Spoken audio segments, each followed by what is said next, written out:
Hola, ¿qué tal? Chicos, buenas tardes. Espero que se encuentren muy bien. Es un gusto saludarles. Pues bueno, estamos en la última semana en cuanto a contenidos para que termine el cuatrimestre y para que termine también pues su carrera, su largo caminar por estos 3 años en la universidad y hacer este análisis de cómo entraron y ahora cómo es que están terminando su carrera. ¿Sí? Bueno, los últimos temas que vamos a revisar son técnicas e instrumentos de la orientación educativa y estrategias de aprendizaje en la orientación educativa. Bueno, pues vamos a comenzar a hablar de estos temas, de las técnicas e instrumentos de orientación educativa y después pasamos a las estrategias. Vamos de lo micro a lo macro. Recordemos que una técnica está dentro de una estrategia. Una estrategia está formada por técnicas, por métodos y se vale de instrumentos para poder llevar a cabo estas técnicas, ¿sí? Entonces empezamos con técnicas e instrumentos dentro de la orientación educativa, ¿sale? Ok, bueno. ¿Qué son las técnicas dentro de la orientación educativa? Bueno, son un grupo de acciones. Las técnicas son acciones y son métodos y actividades que se usan con el fin de ayudar a qué? Pues al desarrollo de los alumnos o al desarrollo del paciente o al desarrollo de a la persona a la cual estemos orientando.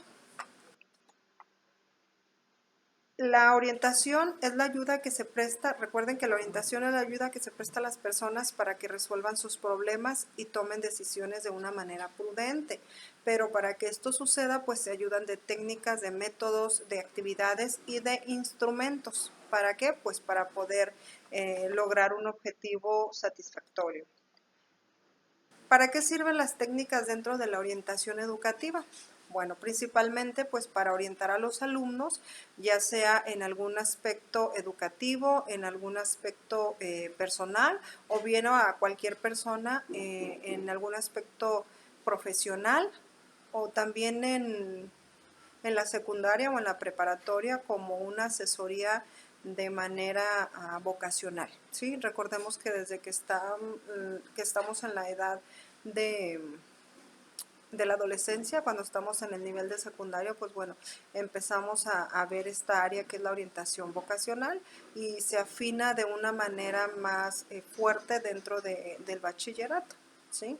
Entonces, ¿para qué sirven estas técnicas? Pues bueno, principalmente para esto que les acabo de mencionar y también nos ayuda mucho a recabar información muy valiosa sobre la persona con la cual estamos trabajando o sobre la persona con la cual nos está solicitando la asesoría.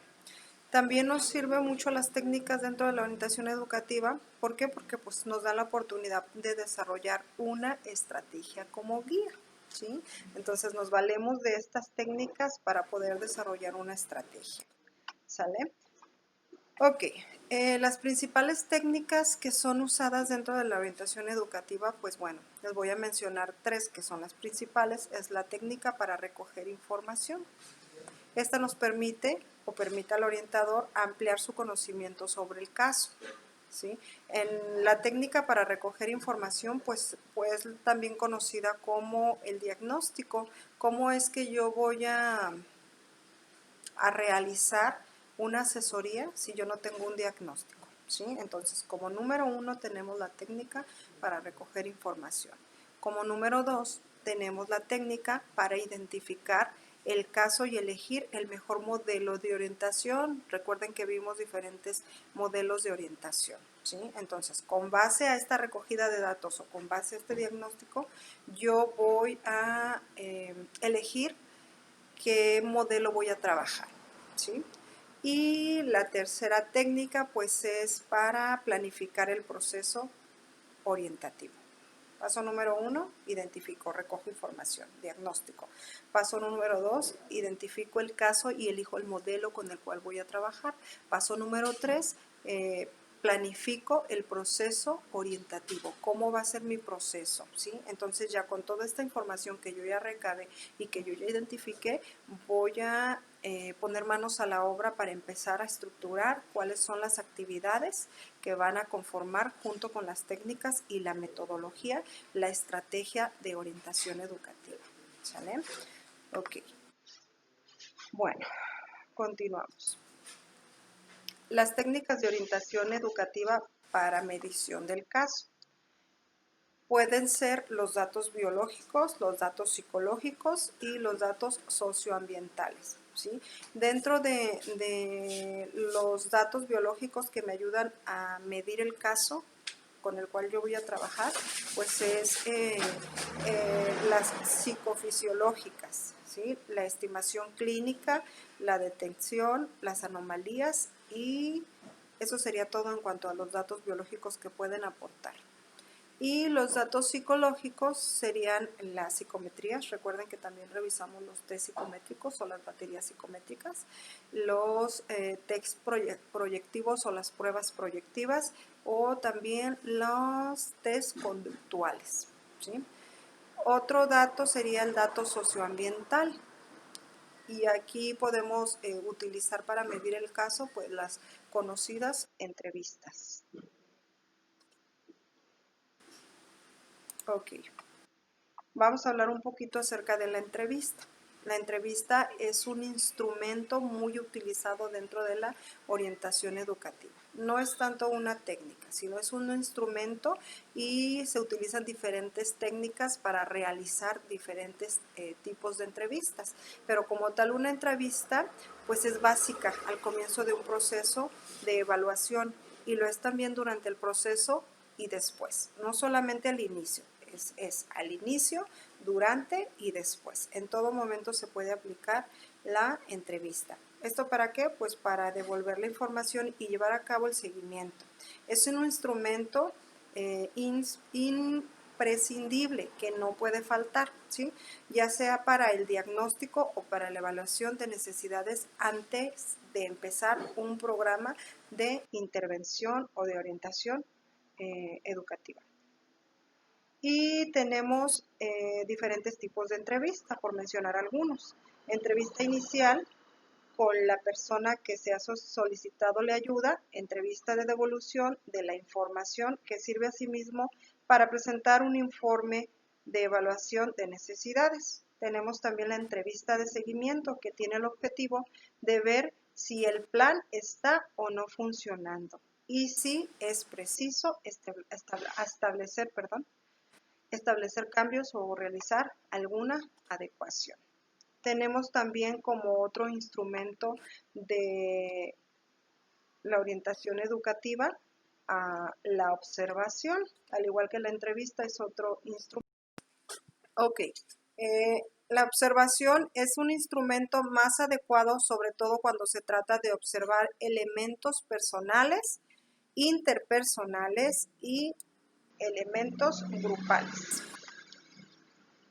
La observación puede ser espontánea o puede ser también experimental.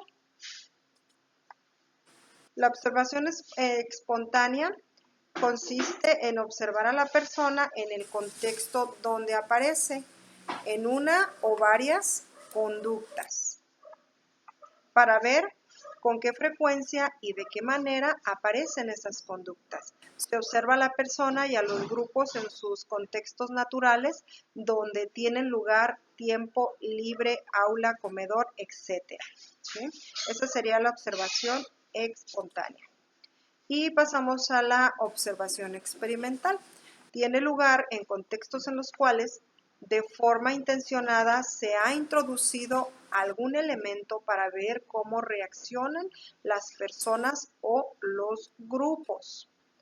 Por ejemplo, se puede hacer un juego de roles o pedir que se colabore en la construcción de un rompecabezas para observar sus competencias, para observar o analizar la disposición a la colaboración, a la ayuda, al trabajo en equipo, etcétera. ¿Sí?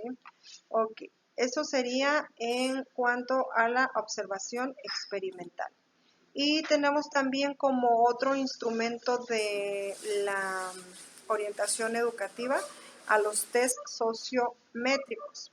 Esta herramienta sirve para ver cómo o para saber cómo son las relaciones en un grupo y la estructura que tiene este grupo, como analizando tanto las elecciones positivas como las negativas. De esta manera se sabe quiénes son populares, quiénes son rechazados y quiénes están aislados del grupo. Este test nos sirve para poder implementar una estrategia para integración grupal, ¿sí? Y tenemos también por último el informe psicopedagógico. El informe psicopedagógico tiene que servir para analizar las necesidades y plantear mejoras, en particular o particularmente importante cuidar la forma en que se interpretan y comunican los resultados de los test estandarizados. Aquí yo les hacía una observación, creo que en clases pasadas, que a veces es muy fácil aplicar estos tests, pero es un poquito complicado si no somos especialistas la interpretación. Y a veces en la interpretación nosotros podemos pues caer en algún error, ¿sí? Entonces es muy importante que la persona que esté asignada para llevar a cabo estos tests y sobre todo recabar la información o la interpretación, pues sí tiene que estar preparada, ¿sí? En primer lugar es necesario partir de los resultados para proponer una pauta o varias pautas de mejora, ¿sí? Eso sería en cuanto a las técnicas o a los instrumentos de la orientación educativa, ¿sale? Ok, ese entonces fue el primer tema. Vamos a pasar al segundo tema, que es estrategias. Como bien les comenté, los métodos, las técnicas componen una estrategia, ¿sí? Entonces, dentro de una estrategia podemos encontrar técnicas, podemos encontrar métodos, podemos encontrar actividades y todo este conjunto forman una estrategia, ¿sí? El tema que vamos a revisar ahorita entonces son estrategias de aprendizaje. Recuerden también que hay estrategias de enseñanza, pero en este tema vamos a hacer mayor énfasis a las estrategias de aprendizaje. ¿Quiénes o cómo se dan estas estrategias de aprendizaje? ¿O para qué sirven o por qué existen? Bueno, las estrategias de enseñanza son las que emite el docente, ¿sí? Y las estrategias de aprendizaje son las que emite el alumno, ¿sale? Ok. Bueno, vamos entonces a comenzar con este tema. ¿Qué son las estrategias de aprendizaje? Las estrategias de aprendizaje, como bien les comentaba, son un conjunto de procesos. Estos procesos van a permitir que haya una mejora en la asimilación de ¿qué? Pues de toda la información que nos esté llegando, ¿sí? Ok, entonces recuerden, proceso, ¿sí? Que nos permite asimilar la información que nos llega a través de ¿qué? A través de todos nuestros sentidos, a través de la vista, del oído, del olfato, del sabor, del tacto, ¿sí? Entonces, es un proceso. Este proceso de asimilación es lo que nosotros llamamos aprendizaje y puede enriquecerse como, pues bueno, con técnicas, con dinámicas, con métodos o con alguna metodología, ¿sí? Entonces todo esto conforma una estrategia ¿de qué? De aprendizaje. Diferencias entre las estrategias de enseñanza y las estrategias de aprendizaje. Como les comentaba hace un momento, las estrategias de enseñanza son procedimientos que son empleados ¿por quién? Por el docente o por los docentes. ¿Para qué? Pues bueno, para hacer posible el aprendizaje del estudiante, ¿sí? Los docentes se valen de estas estrategias ¿para qué? Para que el aprendizaje sea significativo en los alumnos. Más sin embargo, las estrategias de aprendizaje pueden variar, aunque las estrategias de enseñanza sean las mismas. Ahorita vamos a ver por qué. Ok, las estrategias de aprendizaje son los procedimientos mentales que los estudiantes siguen ¿para qué? Pues para aprender, para hacer significativa esta información que llega a través de los diferentes canales de aprendizaje. como son el auditivo, el visual y el kinestésico, ¿sí? Y va a depender de cómo se fije el aprendizaje en el alumno. ¿Por qué? Por los diferentes estilos de aprendizaje que él maneje. Recuerden que hay personas o habemos personas que somos pragmáticos, esos son los estilos de aprendizaje. Hay otros que somos teóricos, otros que somos activos, ¿sí? Y el otro, a ver, les dije activo, pragmático. No recuerdo el otro. Pero bueno, aquí es importante recalcar que no se confunda que los canales de aprendizaje es el medio por donde me entra a mí la información, cómo lo percibo, el canal para que me llegue a mí la información, y los estilos es en cómo yo proceso esa información, de qué manera, ¿sí? A ver, hago memoria. Activo, reflexivo, pragmático y teórico, ¿sí? A ver, nuevamente. Activo, reflexivo, pragmático y teórico. Esos son los 4 estilos de aprendizaje, ¿sí? Entonces, ¿sí queda claro esto? Son estilos, canales por donde me llega la información, estilos, ¿sí? Lo que yo hago con esa información y de qué manera lo hago, ¿sí? Ok. Muchas veces en el internet hay mucha información que luego nos confunde, y si nosotros no tenemos claro esta diferencia entre estilos y canales, pues entonces podemos caer en el error y pensar que es lo mismo, o ni siquiera preguntarnos, ¿no? Preguntarnos si es lo mismo y tomarlo como si fuera lo mismo. Entonces, ojo con esto, ¿sí? Ok, continuamos. Las características de las estrategias de aprendizaje. ¿Cuáles son esas características o esas principales características que tienen las estrategias de aprendizaje? Bueno, pues son acciones que parten del sujeto que aprende. ¿Y quién es el sujeto que aprende? Bueno, en este caso sería el alumno, ¿sí? Aunque todos en algún momento de nuestra vida, en todo momento más bien de nuestra vida, estamos aprendiendo de una manera informal, con el diario vivir y de una manera formal cuando estamos inscritos en alguna escuela, ¿sí? Entonces, todo el tiempo estamos aprendiendo. Y la principal característica de las estrategias de aprendizaje pues son las acciones que parten del sujeto que aprende. Pueden incluir varias técnicas, varias operaciones, varias actividades específicas. Persiguen un propósito determinado, el aprendizaje y la solución de problemas académicos. Y son más que los hábitos de estudio, porque se realizan de una manera flexible, ¿sí? Entonces, una estrategia no es un hábito de estudio. Los tipos de estrategias de aprendizaje. Bueno, por mencionar algunas, las más comunes son las estrategias de ensayo, las estrategias de elaboración, las estrategias de organización, las estrategias de comprensión y las estrategias de apoyo. ¿Sale? Vamos a hablar un poquito acerca de lo que conlleva cada una de estas estrategias de aprendizaje. Bueno, las estrategias de aprendizaje se basan principalmente en la repetición de los contenidos, las estrategias de ensayo. Se basan principalmente en la repetición de los contenidos, ya sea de una manera escrita o de una manera hablada.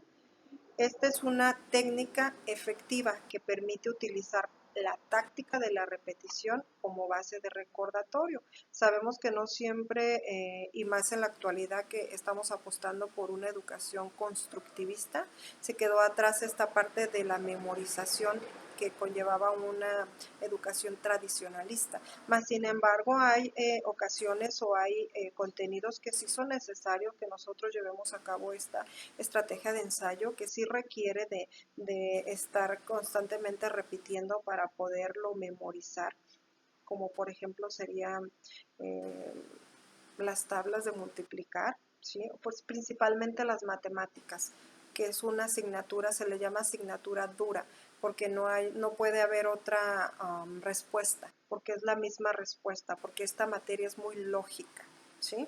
Ok, eso sería entonces un ejemplo.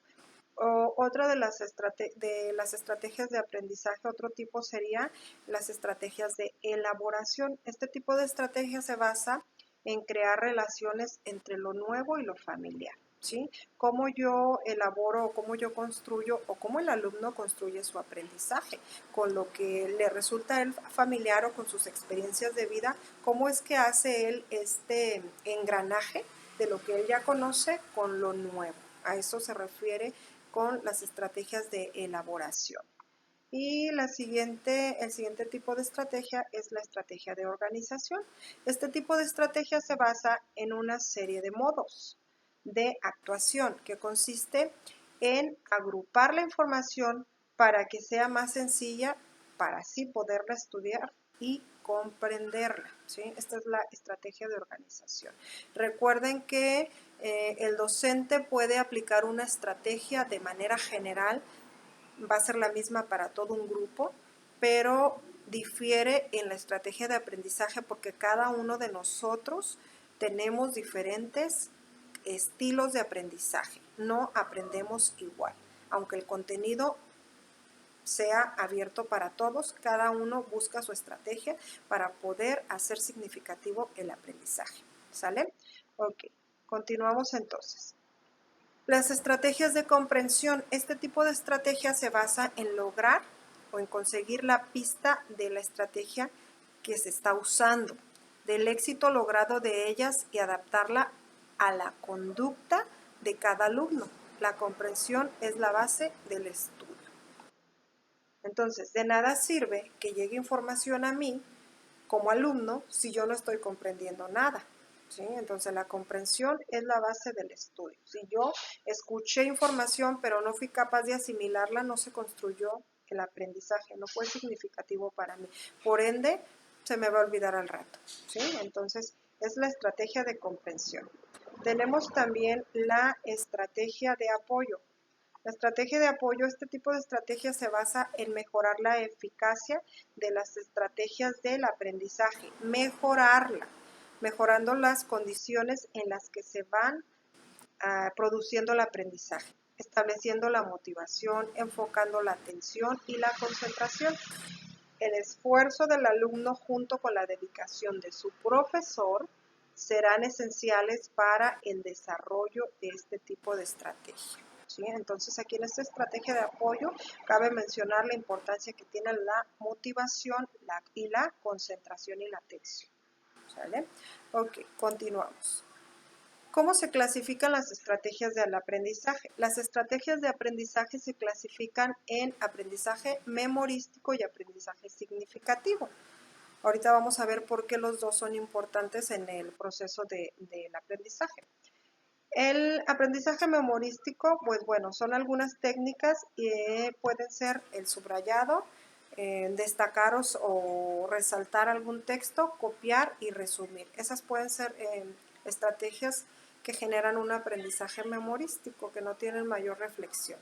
Y la otra clasificación es el aprendizaje significativo.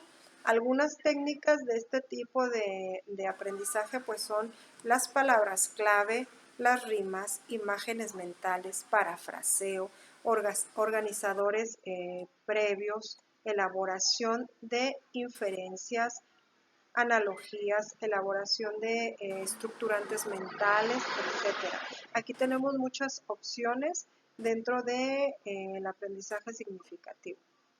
Y por último, bueno, aquí les ponemos también una infografía, perdón, para que ustedes chequen esta clasificación de las estrategias de aprendizaje. La revisen y pues analicen y para que puedan comentar en la reunión del día sábado. Bueno, por último, tenemos aquí una pequeña frase que está muy alusiva al tema. Estudiar o tratar de aprender. A ver, permítanme, voy a ampliar un poquito más porque la letra está muy chiquita y la verdad es que no lo alcanzo a ver bien. Estudiar o tratar de aprender algo sin un sistema o procedimiento planeado resulta complicado. Por ello es preciso contar con estrategias adecuadas y probadas. Como docentes es importante promover el empleo de estrategias de aprendizaje en los alumnos y a su vez utilizarlas para nuestra propia formación. ¿Por qué es importante que yo tenga un plan? Una planeación, y dentro de esa planeación que haya técnicas, que haya métodos que formulen una estrategia con la cual yo voy a empezar a trabajar sobre una necesidad identificada. ¿Sí? Sabemos que a veces es necesario improvisar, porque también la planeación tiene que tener cierto grado de flexibilidad, no tiene que ser cuadrada ni inamovible, ¿sí? Porque sabemos que la vida es dinámica y a veces hay situaciones que salen de nuestro alcance. Entonces tiene que tener cierto grado de flexibilidad y también tiene que haber cierto grado de improvisación. Pero en sí, la mayoría del proceso de enseñanza-aprendizaje no debemos de basarnos solamente en la improvisación, ¿sale? Ok, bueno, entonces aquí así es como terminamos con estos dos temas. Espero, chicos, que les haya quedado claros estos temas, y de no ser así, ya saben lo que les recomiendo. Anoten todas sus dudas, todos sus comentarios. Esto favorece y enriquece la reunión del día sábado, y pues bueno, espero que hayan subido a tiempo sus tareas, porque pues es la última semana, chicas, chicos, de actividades, ¿sí? Entonces, en la próxima semana estaría yo capturando ya su calificación final, pues, para subirla ya a la plataforma de Power Campus. Entonces, chicos, por favor, tomen en cuenta, si no han subido algunas actividades, no importa que sea entrega tardía, súbanlas. Se las voy a tomar en cuenta con un porcentaje menor, pero bueno, de ese porcentaje a no tener nada, entonces sí se va a ver afectada su calificación. Para que tomen en cuenta esto, por favor. Y pues les subo las presentaciones de los temas para que las revisen, y los veo el día sábado en la reunión. Les agradezco su tiempo, y pues ya están con el pie afuera, chicos. Aparte que se termina el cuatrimestre, también terminan ustedes su carrera. Los felicito y cierren con broche de oro, que valga la pena el esfuerzo que hicieron durante estos 3 años, no solamente en cuestión académica, sino en cuestión económica, a veces en cuestión también psicológica, emocional, porque bueno, a lo largo de nuestra vida tenemos momentos difíciles, y yo creo que lo que acaban ustedes de lograr, o lo que están a punto de lograr, pues es de merecedor, la verdad, de un aplauso, chicos. Los veo entonces el día sábado. Gracias por su tiempo. Hasta luego.